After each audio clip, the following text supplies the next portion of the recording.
ಬಿಜೆಪಿಯ ಮತ್ತೊಂದು ವಿಕೆಟ್ ಪತನ. ಅಧಿಕಾರ ಇಲ್ಲದಿದ್ರೂ ಯಾಕೆ ಕಚ್ಚಾಟ? ಏನಾಗ್ತಿದೆ ರಾಜ್ಯ ಬಿಜೆಪಿಯಲ್ಲಿ? ರಾಜ್ಯ ಬಿಜೆಪಿ ಮನೆಯೊಂದು 16 ಬಾಗಿಲಾಗಿದೆ. ಅಧಿಕಾರ ಗೆಲ್ಲದಿದ್ರೂ ಪಕ್ಷದೊಳಗೆ ಆಂತರಿಕ ಬಿಕ್ಕಟ್ಟು, ಪರಸ್ಪರ ಜಗಳ, ಬಣಬಡಿದಾಟಗಳು ದಿನೇ ದಿನೇ ಹೆಚ್ಚಾಗ್ತಾನೆ ಇವೆ. ಹಾಗಾದ್ರೆ ಅಸಲಿಗೆ ಏನಾಗ್ತಿದೆ ರಾಜ್ಯ ಬಿಜೆಪಿಯಲ್ಲಿ? ಈಗ ಮತ್ತೊಂದು ವಿಕೆಟ್ ಪತನವಾಗಿದ್ದು ಯಾಕೆ ಗೊತ್ತಾ? ಆ ಕುರಿತ ಇನ್ಸೈಡ್ ಮಾಹಿತಿಯನ್ನ ಬಿಚ್ಚಿಡ್ತೇವೆ. ಆದ್ರೆ ಅದಕ್ಕಿಂತ ಮೊದಲು ಹಲೋ ಕನ್ನಡ ಯೂಟ್ಯೂಬ್ ಚಾನಲ್ ಅನ್ನ ಸಬ್ಸ್ಕ್ರೈಬ್ ಮಾಡ್ಕೊಳ್ಳಿ. ಹಾಗೇನೆ ಪಕ್ಕದಲ್ಲಿರೋ ಬೆಲ್ ಬಟನ್ ಅನ್ನು ಪ್ರೆಸ್ ಮಾಡಿ. 2023ರಲ್ಲಿ ರಾಜ್ಯ ಬಿಜೆಪಿ ವಿಧಾನಸಭಾ ಚುನಾವಣೆಯಲ್ಲಿ ಹೀನಾಯ ಸೋಲನ್ನ ಕಂಡಿತ್ತು. ಅದಾದ್ಮೇಲೆ ಪಕ್ಷದಲ್ಲಿ ಗುಂಪುಗಾರಿಕೆ ತಲೆದೋರಿತ್ತು. ಸೋತು ಸುಣ್ಣವಾಗಿದ್ದ ಪಕ್ಷಕ್ಕೆ ಅದೇ ಮೊದಲ ಸಲ ಗೆದ್ದು ಎಂಎಲ್ಎ ಆಗಿದ್ದ ಮಾಜಿ ಸಿಎಂ ಬಿಎಸ್ವೈ ಪುತ್ರ ಬಿವೈ ವಿಜಯೇಂದ್ರ ಅವರನ್ನ ತಂದು ಕೂರಿಸಿದ್ರು. ಇದು ಅದಾಗಲೇ ಹರಿದು ಹಂಚಿ ಹೋಗಿದ್ದ ಪಕ್ಷದ ಸೀನಿಯರ್ಸ್ ಅಸಮಾಧಾನಕ್ಕೆ ಕಾರಣವಾಗಿತ್ತು. ಎಸ್.ಟಿ. ಸೋಮಶೇಖರ್ ಮತ್ತು ಶಿವರಾಮ್ ಹೆಬ್ಬಾರ್ ಅವರು ನೇರವಾಗಿ ಆಡಳಿತ ಪಕ್ಷ ಕಾಂಗ್ರೆಸ್ ನಾಯಕರ ಜೊತೆ ಗುರುತಿಸಿಕೊಂಡಿದ್ರು. ಹೀಗಾಗಿ ಅವರನ್ನ ಪಕ್ಷದಿಂದ ಉಚ್ಚಾಟಿಸಲಾಗಿತ್ತು. ಆನಂತರ ಮಾಜಿ ಸಿಎಂ ಬಿಎಸ್ ಯಡಿಯೂರಪ್ಪ ಮತ್ತು ಅವರ ಪುತ್ರ ಬಿವೈ ವಿಜಯೇಂದ್ರ ಅವರ ವಿರುದ್ಧ ಸದಾ ಹರಿಹಾಯ್ತಾನೆ ಇದ್ದ ಹಿಂದೂ ಹುಲಿ ಖ್ಯಾತಿಯ ಬಸನಗೌಡ ಪಾಟೀಲ್ ಯತ್ನಾಳ್ ಅವರನ್ನು ಪಕ್ಷದಿಂದ ಉಚ್ಚಾಟಿಸಲಾಗಿತ್ತು.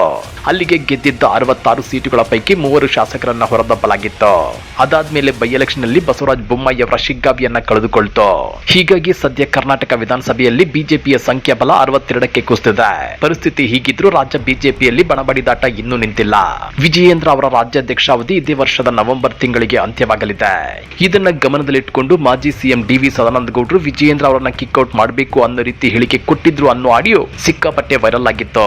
ಮತ್ತೊಂದು ಕಡೆ ವಿಜಯೇಂದ್ರ ಅವರನ್ನ ನವೆಂಬರ್ ನಂತರ ಕೆಳಗಿಳಿಸೋದಕ್ಕೆ ರಾಜ್ಯ ಬಿಜೆಪಿಯ ಕೆಲ ಸೀನಿಯರ್ಸ್ ಮತ್ತು ವಿಜಯೇಂದ್ರ ವಿರೋಧಿ ಬಣ ದೊಡ್ಡ ಮಟ್ಟದಲ್ಲಿ ಸಜ್ಜಾಗಿದೆ. ಅಷ್ಟೇ ಅಲ್ಲ, ಈ ನಡುವೆ ಬೆಂಗಳೂರಲ್ಲಿ ಸುದ್ದಿಗೋಷ್ಠಿ ನಡೆಸಿದ್ದ ಕೇಂದ್ರ ಸಚಿವ ವಿ ಸೋಮಣ್ಣ, ನಾನು ಪಕ್ಷದ ಶಿಸ್ತಿನ ಸಿಪಾಯಿ, ಹೈಕಮಾಂಡ್ ಸಂದೇಶಕ್ಕೆ ಬದ್ಧ. ಅಮಿತ್ ಶಾ ವರುಣಾದಲ್ಲಿ ಸ್ಪರ್ಧಿಸು ಎಂದಿದ್ದಕ್ಕೆ ಅಲ್ಲಿ ಸ್ಪರ್ಧಿಸಿದ್ದೆ, ತುಮಕೂರಿನಲ್ಲಿ ಸ್ಪರ್ಧೆ ಮಾಡು ಅಂದಿದ್ರು, ಅಲ್ಲಿ ಸ್ಪರ್ಧಿಸಿ ಗೆದ್ದೆ ಅಂದ್ರು. ಜೊತೆಗೆ ಹೈಕಮಾಂಡ್ ಏನ್ ಹೇಳುತ್ತೋ ಅದನ್ನು ನಾನು ಕೇಳುತ್ತೇನೆ ಅಂತ ಸ್ಪಷ್ಟಪಡಿಸಿದ್ರು. ಆ ಮೂಲಕ ಕರ್ನಾಟಕ ಬಿಜೆಪಿ ರಾಜ್ಯಾಧ್ಯಕ್ಷ ಜವಾಬ್ದಾರಿ ತೆಗೆದುಕೊಳ್ಳಲು ಸಿದ್ಧ ಅನ್ನೋ ಅರ್ಥದಲ್ಲಿ ಹೇಳಿದ್ದಾರೆ. ಕಾಂಗ್ರೆಸ್ ಪಕ್ಷದಲ್ಲಿ ಪ್ರಮುಖ ಹುದ್ದೆಗಳ ಬದಲಾವಣೆ ನಂತರ ಬಿಜೆಪಿಯಲ್ಲಿಯೂ ಸಹ ಬದಲಾವಣೆಗೆ ಪಟ್ಟು ಹಿಡಿದಿದ್ದಾರೆ. ಬಿಜೆಪಿಯ ರಾಷ್ಟ್ರೀಯ ನಾಯಕತ್ವವು ಕೇಂದ್ರ ಸಚಿವ ವಿ ಸೋಮಣ್ಣ ಅವರನ್ನ ಈ ಹುದ್ದೆಗೆ ಆಯ್ಕೆ ಮಾಡುವ ಬಗ್ಗೆ ಚಿಂತನೆ ನಡೆಸುತ್ತಿದೆ ಅಂತೇಳಿ ಬಿಜೆಪಿ ಮೂಲಗಳು ತಿಳಿಸಿವೆ. ಈ ಸಂಬಂಧ ಸಚಿವ ಸೋಮಣ್ಣ ಅವರು ಬಿಜೆಪಿ ಅಧ್ಯಕ್ಷ ನಿತಿನ್ ನಬೀನ್ ಅವರನ್ನ ಭೇಟಿಯಾಗಿದ್ದಾರೆ ಎನ್ನಲಾಗ್ತಿದೆ. ರಾಜ್ಯ ಸಚಿವ ಸೋಮಣ್ಣ ಅವರು ಲಿಂಗಾಯತ ಸಮುದಾಯಕ್ಕೆ ಸೇರಿದವರಾಗಿದ್ದು, ವಿಜಯೇಂದ್ರ ಅವರನ್ನ ಬದಲಾಯಿಸಲು ಅವರೇ ಸರಿಯಾದ ಅಭ್ಯರ್ಥಿ ಅಂತ ಬಿಜೆಪಿ ಭಾವಿಸಿದೆ ಅಂತ ಮೂಲಗಳು ತಿಳಿಸಿವೆ. ಇದು ರಾಜ್ಯ ಬಿಜೆಪಿಯ ಫ್ರಂಟ್ ಲೈನ್ ಲೀಡರ್ ಗಳ ಕತೆ ಮತ್ತು ಉಚ್ಚಾಟನೆಯಾದ್ರೆ, ಮತ್ತೊಂದು ಕಡೆ ಸೆಕೆಂಡ್ ಲೈನ್ ಲೀಡರ್ ಗಳ ಉಚ್ಚಾಟನೆ ಪರ್ವ ಕೂಡ ಮುಂದುವರೆದಿದೆ. ಹೌದು ವೀಕ್ಷಕರೇ, ಕರ್ನಾಟಕ ಬಿಜೆಪಿಯಲ್ಲಿ ಮುಖಂಡರ ಉಚ್ಚಾಟನೆ ಪರ್ವ ಮುಂದುವರೆದಿದೆ. ಮೊನ್ನೆಯಷ್ಟೇ ರಾಜ್ಯ ಬಿಜೆಪಿ ವಕ್ತಾರ ಎಂಜಿ ಮಹೇಶ್ ಅವರನ್ನ ಪಕ್ಷದ ಪ್ರಾಥಮಿಕ ಸದಸ್ಯತ್ವದಿಂದ 6 ವರ್ಷಗಳ ಕಾಲ ಉಚ್ಚಾಟನೆ ಮಾಡಲಾಗಿತ್ತು. ಪಕ್ಷದ ಹೈಕಮಾಂಡ್ ನಾಯಕರು ಮತ್ತು ರಾಜ್ಯ ನಾಯಕತ್ವದ ವಿರುದ್ಧ ಹಗುರವಾಗಿ ಮಾತನಾಡಿದ ಆರೋಪದ ಮೇಲೆ ಉಚ್ಚಾಟಿಸಲಾಗಿತ್ತು. ಇದರ ಬೆನ್ನಲ್ಲೇ ಇವತ್ತು ಬಿಜೆಪಿ ರೈತ ಮೋರ್ಚಾ ರಾಜ್ಯ ಪ್ರಧಾನ ಕಾರ್ಯದರ್ಶಿ ಸತೀಶ್ ಕಡತನಮಲೆ ಅವರನ್ನ ಪಕ್ಷದ ಪ್ರಾಥಮಿಕ ಸದಸ್ಯತ್ವ ಸ್ಥಾನದಿಂದ 6 ವರ್ಷಗಳ ಕಾಲ ಅಮಾನತು ಮಾಡಲಾಗಿದೆ. ಬಿಜೆಪಿ ರೈತ ಮೋರ್ಚಾ ರಾಜ್ಯ ಪ್ರಧಾನ ಕಾರ್ಯದರ್ಶಿ ಹಾಗೂ ಬಮೂಲ್ ನಿರ್ದೇಶಕರಾಗಿರುವ ಸತೀಶ್ ಕಡತನಮಲೆ ಅವರನ್ನ ಉಚ್ಚಾಟಿಸಿ ಬಿಜೆಪಿ ರಾಜ್ಯ ಶಿಸ್ತು ಸಮಿತಿ ಅಧ್ಯಕ್ಷ ಲಿಂಗರಾಜ್ ಪಾಟೀಲ್ ಆದೇಶ ಹೊರಡಿಸಿದ್ದಾರೆ. ಪಕ್ಷ ವಿರೋಧಿ ಚಟುವಟಿಕೆಗಳ ಆರೋಪದ ಮೇಲೆ ಈ ಕ್ರಮ ಕೈಗೊಳ್ಳಲಾಗಿದೆ. ಸತೀಶ್ ಅವರ ನಡವಳಿಕೆ ಕುರಿತು ಸ್ಥಳೀಯ ಮುಖಂಡರು ರಾಜ್ಯ ಶಿಸ್ತು ಸಮಿತಿಗೆ ದೂರು ಸಲ್ಲಿಸಿದ್ರು. ಈ ಹಿನ್ನೆಲೆಯಲ್ಲಿ ಪಕ್ಷವು ಅವರಿಗೆ ನೋಟಿಸ್ ನೀಡಿ ಸ್ಪಷ್ಟೀಕರಣ ಕೇಳಿತ್ತು. ಆದ್ರೆ ಸತೀಶ್ ಕಡತನಮಲೆ ಅವರು ನೀಡಿದ ಸ್ಪಷ್ಟೀಕರಣವು ಸಮಂಜಸ ಹಾಗೂ ತೃಪ್ತಿಕರವಾಗಿಲ್ಲದ ಕಾರಣ ಅವರನ್ನ ತಕ್ಷಣದಿಂದ ಜಾರಿಗೆ ಬರುವಂತೆ ಎಲ್ಲಾ ಜವಾಬ್ದಾರಿಗಳಿಂದ ಮುಕ್ತಗೊಳಿಸಿ 6 ವರ್ಷಗಳ ಕಾಲ ಪಕ್ಷದಿಂದ ಉಚ್ಚಾಟಿಸಲಾಗಿದೆ ಅಂತ ಬಿಜೆಪಿ ಆದೇಶದಲ್ಲಿ ತಿಳಿಸಿದೆ. ಹಾಗಾದ್ರೆ ಉಚ್ಚಾಟನೆಗೆ ಏನ್ ಕಾರಣ? ಯಲಹಂಕ ಶಾಸಕ ಎಸ್.ಆರ್. ವಿಶ್ವನಾಥ್ ಸೇರಿದಂತೆ ಸ್ಥಳೀಯ ಪ್ರಮುಖ ಬಿಜೆಪಿ ನಾಯಕರ ವಿರುದ್ಧ ಸತೀಶ್ ಕಡತನಮಲೆ ಬಹಿರಂಗವಾಗಿ ಅಸಮಾಧಾನ ಹೊರಹಾಕಿದ್ರು.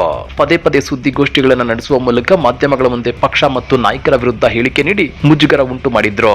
ಸತೀಶ್ ಕಡತನಮಲೆ ಅವರು ಬಿಜೆಪಿ ಸಂಸದ ಡಾಕ್ಟರ್ ಕೆ ಸುಧಾಕರ್ ಅವರಿಗೆ ಅತ್ಯಂತ ಆಪ್ತರಾಗಿದ್ರು. ಇತ್ತೀಚಿನ ದಿನಗಳಲ್ಲಿ ಕಾಂಗ್ರೆಸ್ನ ಪ್ರಭಾವಿ ನಾಯಕ ಮಾಜಿ ಸಂಸದ ಡಿ.ಕೆ. ಸುರೇಶ್ ಅವರೊಂದಿಗೆ ಹೆಚ್ಚು ಗುರುತಿಸಿಕೊಳ್ಳುತ್ತಿದ್ರು.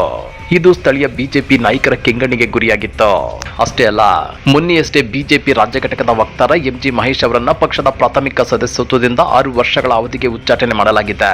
ಕಳೆದ ಜೂನ್ 19ರಂದು ನಡೆದ ಬಿಜೆಪಿಯ ಪ್ರಮುಖ ಸಭೆಯಲ್ಲಿ ಎಂಜಿ ಮಹೇಶ್ ಪಕ್ಷದ ಹೈಕಮಾಂಡ್ ನಾಯಕರು ಮತ್ತು ರಾಜ್ಯ ನಾಯಕರ ವಿರುದ್ಧ ಅವಹೇಳನಕಾರಿ ಹೇಳಿಕೆಗಳನ್ನು ನೀಡಿದ್ರು ಅನ್ನೋ ಆರೋಪ ಕೇಳಿಬಂದಿತ್ತು. ಇದಕ್ಕೆ ಸ್ಪಷ್ಟೀಕರಣ ಕೋರಿ ಶಿಸ್ತು ಸಮಿತಿಯು ರಾಜ್ಯ ವಕ್ತಾರರಿಗೆ ನೋಟಿಸ್ ಜಾರಿ ಮಾಡಿತ್ತು. ಆದ್ರೆ ತನ್ನ ನೋಟಿಸ್ಗೆ ಎಂಜಿ ಮಹೇಶ್ ನೀಡಿರುವ ಉತ್ತರ ಸಮಂಜಸವಾಗಿರಲಿಲ್ಲ. ಹೀಗಾಗಿ ಎಂಜಿ ಮಹೇಶ್ ವಿರುದ್ಧ ಶಿಸ್ತು ಸಮಿತಿ ನೀಡಿದ ವರದಿಯನ್ನು ಆಧರಿಸಿ ಈ ಕ್ರಮ ಕೈಗೊಳ್ಳಲಾಗಿದೆ. ಜೊತೆಗೆ ತಕ್ಷಣದಿಂದಲೇ ಜಾರಿಗೆ ಬರುವಂತೆ ಎಂಜಿ ಮಹೇಶ್ ಅವರಿಗೆ ನೀಡಲಾಗಿದ್ದ ಎಲ್ಲಾ ಜವಾಬ್ದಾರಿಗಳನ್ನ ಪಕ್ಷ ವಾಪಸ್ ಪಡೆದುಕೊಂಡಿದೆ. ಶಿಸ್ತು ಸಮಿತಿ ವರದಿಯಲ್ಲೇನಿದೆ, ಎಂಜಿ ಮಹೇಶ್ ಪಕ್ಷದ ಹಿರಿಯ ನಾಯಕರ ವಿರುದ್ಧ ಮಾಡಿದ ಕೀಳುಮಟ್ಟದ ಆರೋಪಗಳಲ್ಲಿ ಯಾವುದೇ ಹುರುಳಿಲ್ಲ. ಯಾವುದೇ ಆಧಾರಗಳಿಲ್ಲದೆ ಅವರು ನಾಯಕತ್ವವನ್ನು ಪ್ರಶ್ನಿಸಿದ್ದು ಇದು ಪಕ್ಷದ ಶಿಸ್ತಿನ ಸ್ಪಷ್ಟ ಉಲ್ಲಂಘನೆ.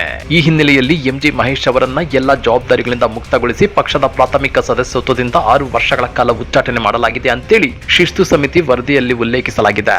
ಹೀಗೆ ರಾಜ್ಯ ಬಿಜೆಪಿಯಲ್ಲಿ ಉಚ್ಚಾಟನೆಯ ಪರ್ವ ಮೇಲಿಂದ ಕೆಳಗಿನವರೆಗೂ ನಡೆಯುತ್ತಲೇ ಇದೆ. ಬಿಜೆಪಿ ಹೈಕಮಾಂಡ್ಗೆ ಇದೆಲ್ಲ ಒಂದು ದೊಡ್ಡ ತಲೆನೋವಾಗಿರುವಾಗಲೇ ಇತ್ತ ದೋಸ್ತಿ ಪಕ್ಷ ಜೆಡಿಎಸ್ ಬಿಜೆಪಿ ಶಾಸಕರ ಮೇಲೆ ಅಡ್ಡ ಮತದಾನದ ಕಂಪ್ಲೇಂಟ್ ಮಾಡಿತ್ತು. ಆ ಮೂಲಕ ಬಿಜೆಪಿ ಹೈಕಮಾಂಡ್ ನಾಯಕರ ಕಣ್ಣಲ್ಲಿ ರಾಜ್ಯ ಬಿಜೆಪಿ ನಾಯಕರನ್ನ ವಿಲನ್ ಮಾಡೋದು ಕುಮಾರಸ್ವಾಮಿ ಅವರ ಅಸಲಿ ಉದ್ದೇಶವಾಗಿತ್ತು ಅನ್ನೋ ರಾಜಕೀಯ ವಿಶ್ಲೇಷಣೆಗಳಿವೆ. ಅಂದ್ರೆ ದೋಸ್ತಿ ಪಕ್ಷ ಜೆಡಿಎಸ್ ಅನ್ನ ಕೇಂದ್ರ ಬಿಜೆಪಿ ನಾಯಕರು ಒಪ್ಪಿದ್ರು, ರಾಜ್ಯ ಬಿಜೆಪಿ ನಾಯಕರು ಒಪ್ಕೊಳ್ತಿಲ್ಲ. ಅದಕ್ಕೆ ಪರಿಷತ್ ಚುನಾವಣೆಯಲ್ಲಿ ಜೆಡಿಎಸ್ ಅಭ್ಯರ್ಥಿಯ ಸೋಲೆ ಕಾರಣ, ಬಿಜೆಪಿ ಶಾಸಕರ ಅಡ್ಡ ಮತದಾನವೇ ಕಾರಣ ಅಂತ ಬಿಂಬಿಸಲಾಗಿತ್ತು. ಆದ್ರೆ ಬಿಜೆಪಿಯ ಸತ್ಯಶೋಧನಾ ಸಮಿತಿ ಕೊಟ್ಟ ರಿಪೋರ್ಟ್ ನಲ್ಲಿ 8 ಜೆಡಿಎಸ್ ಶಾಸಕರೇ ಅಡ್ಡ ಮತದಾನ ಮಾಡಿದ್ದಾರೆ ಅನ್ನೋ ಗುಲ್ಲೆದ್ದಿದೆ. ಬಿಜೆಪಿ ನಾಯಕರ ಈ ಹೇಳಿಕೆಗಳು ಜೆಡಿಎಸ್ ನಾಯಕರನ್ನ ಕೆರಳಿಸಿದೆ. ಯಾವುದೇ ಸಾಕ್ಷ್ಯ ಹಾಗೂ ಪುರಾವೆಗಳಿಲ್ಲದೆ ಜೆಡಿಎಸ್ ಶಾಸಕರ ಹೆಸರನ್ನ ಈ ವಿವಾದದಲ್ಲಿ ಎಳೆದು ತಂದಿದ್ದು ಪಕ್ಷದ ನಾಯಕರಲ್ಲಿ ತೀವ್ರ ಬೇಸರ ಮೂಡಿಸಿದೆ ಎನ್ನಲಾಗ್ತಿದೆ. ಬಿಜೆಪಿ ವರದಿಯಿಂದ ಮೈತ್ರಿಯಲ್ಲಿ ಬಿರುಕು ಮೂಡುವ ಸಾಧ್ಯತೆ ಇದೆ. ಅಡ್ಡ ಮತದಾನ ಬಿಜೆಪಿ ಶಾಸಕರು ಮಾಡಿದ್ರ ಇಲ್ಲ ಜೆಡಿಎಸ್ ಶಾಸಕರು ಮಾಡಿದ್ರ ಅನ್ನೋದು ಮುಖ್ಯವಲ್ಲ. ಪರಿಷತ್ ಚುನಾವಣೆಯಲ್ಲಿ ಗೆಲ್ಲಬಹುದಾಗಿದ್ದ ಎನ್ಡಿಎ ಅಭ್ಯರ್ಥಿಯ ಸೋಲಾಗಿದೆ. ಹೀಗಾಗಿ ರಾಜ್ಯ ಬಿಜೆಪಿ ಅಧ್ಯಕ್ಷ ಬಿ.ವೈ. ವಿಜಯೇಂದ್ರ ಅವರ ತಲೆದಂಡವಾಗುವುದು ಗ್ಯಾರಂಟಿ ಅನ್ನೋ ರಾಜಕೀಯ ವಿಶ್ಲೇಷಣೆಗಳಿವೆ. ಅದೇನೇ ಇದ್ರೂ ರಾಜ್ಯ ಬಿಜೆಪಿ ಮತ್ತು ಜೆಡಿಎಸ್ ನಲ್ಲಿ ನಡೆಯುತ್ತಿರೋ ಈ ಬೆಳವಣಿಗೆಗಳು ದೋಸ್ತಿ ಪಕ್ಷಗಳ ಅಸ್ತಿತ್ವಕ್ಕೆ ಬಲವಾದ ಪೆಟ್ಟನ್ನ ಕೊಡ್ತಾ ಇವೆ. ಜೊತೆಗೆ 2028ರಲ್ಲಿ ದೋಸ್ತಿ ಪಕ್ಷಗಳು ಅಧಿಕಾರಕ್ಕೆ ಬರ್ತಾವ ಅನ್ನೋ ಅನುಮಾನಗಳು ಮತ್ತಷ್ಟು ಜೋರಾಗುವಂತೆ ಮಾಡ್ತಿವೆ.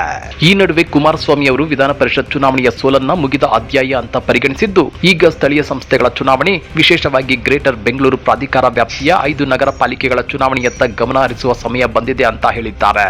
ಮೈತ್ರಿಯಲ್ಲಿರುವ ಭಿನ್ನಾಭಿಪ್ರಾಯಗಳನ್ನು ಬಗೆಹರಿಸುವ ಉದ್ದೇಶದಿಂದ ಮುಂದಿನ 2 ವಾರಗಳೊಳಗೆ ಸಮನ್ವಯ ಸಮಿತಿ ಸಭೆ ನಡೆಸುವ ಉದ್ದೇಶವು ಕುಮಾರಸ್ವಾಮಿ ಅವರಿಗಿದೆ ಅಂತ ತಿಳಿದು ಬಂದಿದೆ. ಅಷ್ಟೇ ಅಲ್ಲ, ಕ್ರಾಸ್ ವೋಟಿಂಗ್ ಮಾಡಿರುವ ಜೆಡಿಎಸ್ ಶಾಸಕರ ವಿರುದ್ಧ ಕುಮಾರಸ್ವಾಮಿ ಯಾವುದೇ ಶಿಸ್ತು ಕ್ರಮ ಕೈಗೊಳ್ಳುವ ಸಾಧ್ಯತೆ ಇಲ್ಲ. ಒಂದೊಮ್ಮೆ ಬಿಜೆಪಿಯಂತೆ ಕುಮಾರಸ್ವಾಮಿ ಕೂಡ ತಮ್ಮ ಶಾಸಕರ ಮೇಲೆ ಶಿಸ್ತು ಕ್ರಮ ಜರುಗಿಸಿದ್ರೆ ಇರೋ 18 ಸೀಟುಗಳು ಕೂಡ ಮುಂದಿನ ಚುನಾವಣೆಯಲ್ಲಿ ಬರಲ್ಲ ಅನ್ನೋ ಮಾತುಗಳು ಕೇಳಿ ಬರ್ತಾ ಇವೆ. ಹೀಗಾಗಿ 2028ರ ವಿಧಾನಸಭೆ ಚುನಾವಣೆ ಹಾಗೂ 2029ರ ಲೋಕಸಭೆ ಚುನಾವಣೆವರೆಗೂ ಬಿಜೆಪಿ ಜೆಡಿಎಸ್ ಮೈತ್ರಿ ಮುಂದುವರಿಯಲಿದೆ ಅಂತ ಜೆಡಿಎಸ್ ನಾಯಕರೊಬ್ಬರು ತಿಳಿಸಿದ್ದಾರೆ. ಇನ್ನೊಂದೆಡೆ ರಾಜಕೀಯ ವಿಶ್ಲೇಷಕರ ಅಭಿಪ್ರಾಯದಂತೆ ಕ್ರಾಸ್ ವೋಟಿಂಗ್ ಬಿಜೆಪಿ ಜೆಡಿಎಸ್ ಮೈತ್ರಿಯಲ್ಲಿ ಬಿರುಕು ಮೂಡಿಸುವ ಉದ್ದೇಶದಿಂದ ಕೆಲವರು ರೂಪಿಸಿರುವ ತಂತ್ರದ ಭಾಗವಾಗಿರಬಹುದು ಅನ್ನೋ ಅನುಮಾನವೂ ವ್ಯಕ್ತವಾಗ್ತಿದೆ. ಅದೇನೇ ಇದ್ರೂ ಕಮಲದಳ 2 ಪಕ್ಷಗಳು ಆಂತರಿಕ ಸಂಘರ್ಷದಲ್ಲಿ ಮುಳುಗಿ ಹೋಗಿವೆ. ಪ್ರಬಲ ವಿಪಕ್ಷಗಳಾಗೋ ಬದಲು ತಮ್ಮಲ್ಲೇ ತಳಮಳ ಜೋರಾಗಿದೆ. ಹಾಗಾದ್ರೆ ನಿಮ್ಮ ಪ್ರಕಾರ 2028ರಲ್ಲಿ ರಾಜ್ಯದಲ್ಲಿ ಕಾಂಗ್ರೆಸ್ ಮತ್ತೆ ಅಧಿಕಾರಕ್ಕೆ ಬರುತ್ತಾ, ಇಲ್ಲ ಬಿಜೆಪಿ ಜೆಡಿಎಸ್ ಪಕ್ಷಗಳು ಪುಟಿದೇಳ್ತಾವ? ಕಮೆಂಟ್ ಮಾಡಿ, ವಿಡಿಯೋ ಲೈಕ್ ಮಾಡಿ, ಶೇರ್ ಮಾಡಿ. ಇಂಥ ಮತ್ತಷ್ಟು ರೋಚಕ ರಾಜಕೀಯ ಸುದ್ದಿಗಳನ್ನ ಮಿಸ್ ಮಾಡದೆ ನೋಡಬೇಕು ಅಂದ್ರೆ ಹಲೋ ಕನ್ನಡ ಯೂಟ್ಯೂಬ್ ಚಾನಲ್ ಅನ್ನ ಸಬ್ಸ್ಕ್ರೈಬ್ ಮಾಡ್ಕೊಳ್ಳಿ.